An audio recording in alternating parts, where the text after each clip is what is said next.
Bilan lecture manga-livre du mois de janvier, on va essayer de faire ça rapidement. Côté manga, on a commencé avec le tome 28 de Moi quand je me réincarne en slime. Voilà, c'est un gros banger, hein, ceux qui ne connaissent pas vraiment foncez. Le tome 20 de Dan Dan Dan, toujours aussi délicieux. Le tome 8 de Vagabond, je commence enfin à voir la lumière et à comprendre pourquoi vous aimez tant cette œuvre. Le tome 6 de Kagurabachi, je retourne ma veste, je commence à apprécier fortement. Le tome 5 de Samurai d'Hyperkyo.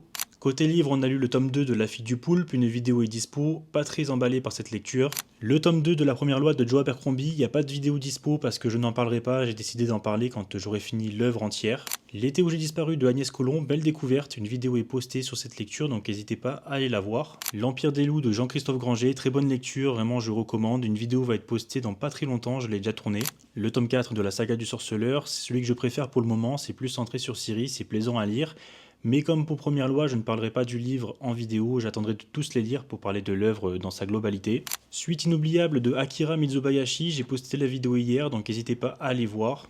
Et enfin pour terminer, D'un gouffre à l'autre de Xavier Goubin, je viens de filmer la vidéo donc elle sera postée dans pas très longtemps. Voilà pour le bilan lecture du mois de janvier, et si je devais vous donner un devoir à partir de celui-ci, ce serait de lire L'Empire des loups de Jean-Christophe Granger.